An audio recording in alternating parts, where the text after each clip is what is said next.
Good afternoon. Today is the 1st of October. This is part 3 of a slightly Shambolic shuffle around Classic Car Sunday at the Departure Lounge Cafe near Alton, Hampshire. I do apologise in advance for the wind noise if I get things wrong, if I fall over, which has always happened today. I'm afraid it's just the way it goes on this channel. So we're still in the sea of Corvettes that are here today. 72, 73, actually 73 it says on the number plate, so I'll take that. What is it? A Corvette Stingray with 4-speed manual in it, this one. Oh, that is beautiful design, isn't it? The sea of Corvettes is broken up by this Dodge Viper. It's quite a late one, actually. Wow, still sort of very plasticky interior, but then that's the way American cars were at the time, wasn't it? Then we've got, I think this is a C7 Corvette, and the new one's an 8. Has this got the 7-speed manual in it? Yes, it has. 7-speed manual gearbox, one of the only cars in the world to have that, apart from the Porsche 911. So there we go. And we've got Ford Anglia 1200 Deluxe Estate. Isn't that amazing? Wow. You just don't see those, do you? You see the saloons, you don't see the estates really. Not very common. Neither is this Mercury here. Is this a Mercury Comet or something? Or is this something else? Take a look at that. There's a Monterey. 1962. And then we've got Ford Galaxy 500, which sounds very nice. There's an agreeable soundtrack. I've had a 62 as well. And an Oldsmobile Dynamic 88, if it's also a 62. Look at that paint. Goodness me. I think we're on sort of hydraulics or something like that. 61. Another Volvo at Amazon here, the second one I've seen today. This is the B18 badge. I think when I first got it, it's 122S. This one is a four-door, the other one is a two-door. The next to it, of course, is an 1800. They weren't badged P1800, and let's talk about a really early one. So most of them are just called the 1800S or E or ES for the 3-door estate version. This one is an 1800E fuel injection, 6970, with very different interior from the early ones. Let's look at some classic Fords, and oh, here we go, RS 1700T, I think these are. Cosworth engine. Basically a Sierra platform and Escort body on it, which will be a recipe repeated later on. Oh, sorry, but not, it is Gartrack, yes, of course. That's what the name of it was, yeah, Gartrack. 82, 83. Yeah, so very expensive. Looks like an Escort on top, it's really a Sierra underneath.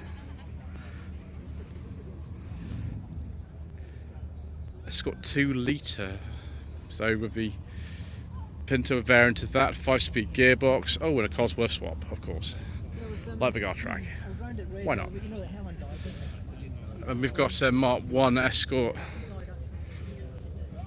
6970. That's actually very early Mark 2. That's a 74, 75. So Mark 1 here, RS Mexico, 6970 registration. I'm not sure if that's a real Mexico or not. Someone will have to tell me. I don't know. Very much more standard looking Escort here, 72, 73 on an L. But I think we've had something lurking under here, and yes, it's a 16 valve Zetec blacktop. So Zetec R in that. And another Mark II Escort.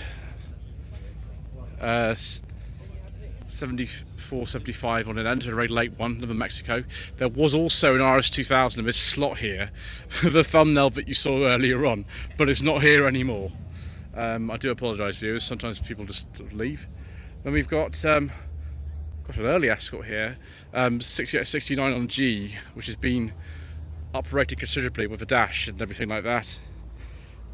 and some performance engineering going on here with a huge number of lights. Interesting. AC code replica on key plates.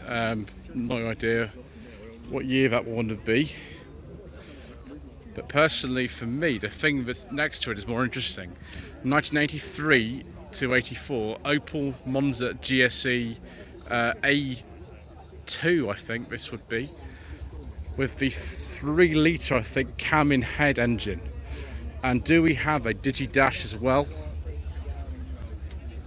Yes, we do. Excellent. This would be the sort of thing I would very much like to try, viewers, if I were able to drive one of those. More Capri action here, 2.8 injection Capri.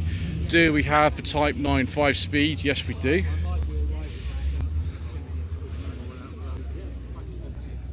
'85, '86. And another Capri 2.8 injection, a bit older, 82, 83 on the Y. With two-tone paint and some colour check seats. Oh, it's a 4-speed. It's probably more like an 82. I have driven an 82 4-speed 2.8 injection like that. It was forest green. Then we have this fascinating van that's very similar to the A55 Cambridge we saw in part 1. Morris badge, but built an awful lot later. The date of this is about 71, 72. So they kept this shape of van in production and badged it as Austin and Morris all the way through to about 73. So the weird angle is because of this really crazy slope. Mark II Austin ADO16 shape. Let's see what engine's in it. It is a 1300. Nice colour actually. See Riley in that colour as well. And then an Austin 1300 Mark II, with Mark III, sorry, by the stage of 72, 73. This one's a Countryman. The Morris version was called the Traveller. Speaking of ADO16s, is this the same one from the Alton rally back in Milton Keynes last weekend? It could be actually. That was the one that won the concourse section, so it might be this one. Interesting, a lime flower interior. I can't remember the name of the exterior colour, but it's a lime flower interior. I think that's a Mark III as well. Mark I Capri.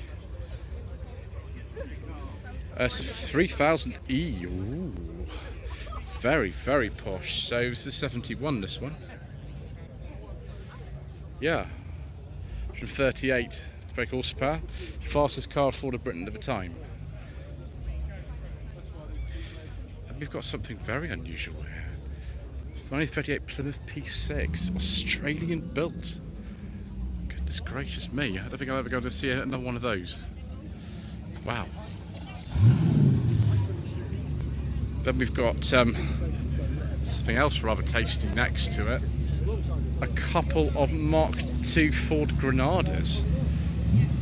84, 85 on a B. Got Mark III Scorpio Cosworth wheels on it. Very popular swap because the tyres for the original TRX wheels that would have been fitted to this are very, very hard to find. They're only shared with Ferrari Mondial, so most people just put different wheels on. We like Mark II Granadas on this channel very much, viewers. And then we've got another one here. This is a much earlier one. This is first year of production. On possibly Ford press plate, 77, 78 with vinyl roof. So pre-facelift car. Manual.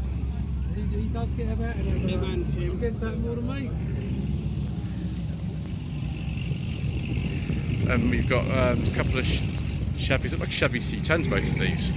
67, both 67s. Wow, that's interesting.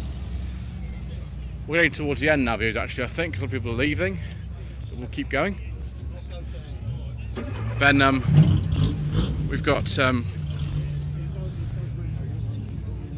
else here from America. Is this a 57 Bel Air? It might well be, actually, although it's not got as much chrome as I thought for a Bel Air. Maybe it's one of the other Chevy models from that era. Oh, don't get run over by the Corvette. Let's go over here. Another pickup. There should be pickups all over the day around here. the moment. It's an old Ford one. Ooh, I've spotted something else though. A Jaguar XJSC. This is the 3.6. It was before the full Cabrio came out in 1988. I do have a review of the full Cabrio coming up on my channel because I filmed it a while ago. This is a manual, which is quite rare, 5-speed manual. It's been interesting driving that with the handbrake on the right hand side. Yeah, so 85, 86. Oh, another Morris manual. I was wondering when we're going to see another one. This one, 68, 69 on G, so quite a late one, 2-door, with a very interesting front end indeed. Then we've got more MGC action with 3 MGCs here today. This one will be a 69, it would be the last year that they made them.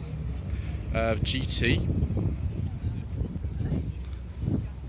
Then 1993, 1994 Mini Cooper, 1.3 injection, with a cat on it.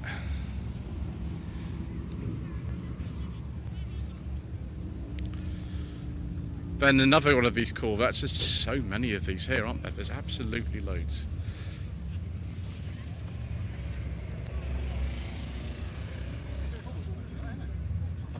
(1980 to 81). Lotus Elise. Look at this. Look at those Peugeot 205 buttons inside, and the Mark III Cavalier wiper stalks, and the Metro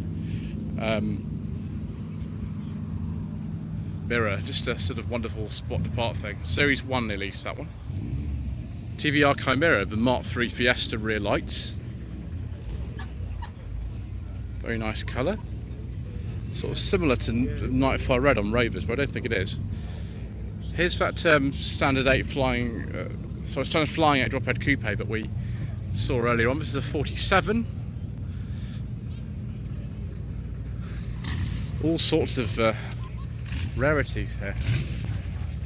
Morris 8 Series 1 2-seater Tourer, manufactured in May 1937.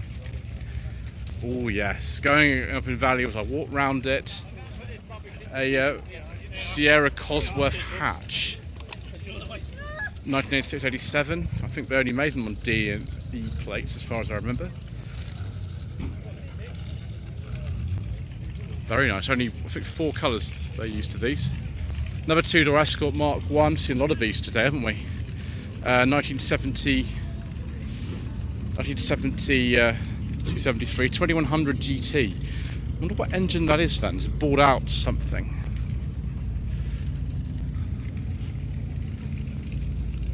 That's not it, that says something else. It's Cortina. Right, Mustang. Probably the last Mustang of the day. 1967 this one is. And there it is in the magazine. Yeah, 67. Actually right about something for a change, viewers. Good old incorrect information. Citroen CX, phase 1 I think this one would be. Very early one too, on a P plate, 75, 76. 76, that's the 2200 Palace model. UK spec car, I think. Amazing. Looks like a hatch, but it's a saloon. Yes. Yeah, a lot of people think it's a hatchback. 82, 83, Lotus Esprit Series 3. More wedge-shaped stuff. And then another Lotus here. I think this is an XL, like the one earlier. That's got a beige leather interior in it, yes. Isn't that nice? Another XL. Gosh, there's loads here. 87, 88. This one, gosh, that'll be like 91, 92. One of the very last XLs made. Even though it's a personal plate, you can't have a personal plate newer than the car. So there we go. We have a VW 1600. I forget the type number for these now, which is right-hand drive as well. Excellent. 768. As I look at this Mark IV Cortina whilst we're here, I think this was probably here last time, back in May as well. Got some driving lamps at the front. That's probably a sensible idea these days in modern traffic. Look at that vinyl interior. Goodness gracious me. bit special. This is like a 1.6L, no, it's a 2 GL. All the luxury. There's that rented Volkswagen again. Oh, now this is more like it, viewers. A Rolls-Royce Silver Spirit 3. Oh yes, viewers, and quite literally the Rolls-Royce of beige leather interiors with wood and piping. Yes please. It's Bentley headlamps or something. What Rolls-Royce has had twin headlamps rather than quad headlamps. Right, Triumph TR6 1972-73. More British Leyland goodness. I'm surprised there aren't more of these here today actually. Normally you go to a showroom, there's about 1 million of these here. Then Range Rover action, 1976-77. Still got the classic interior. Look at the size of the font on the gear lever. Absolutely enormous. This is a beautiful colour actually. It's in excellent condition, this. Very, very lovely indeed. And then more Plymouth action here, a Barracuda 383. Very 70s looking one. And then, oh yes, a 57 Bel Air. Fantastic. Even got a little friend on the back there. What if he nods? Right, viewers. Well, everyone seems to be leaving, so I suppose I'd better go as well. Might even have an ice cream now the queue's gone down. Thank you ever so much indeed once again for watching. Please don't forget to subscribe to the channel. Like to leave a comment below, and we shall see you again very soon for yet more incorrect information.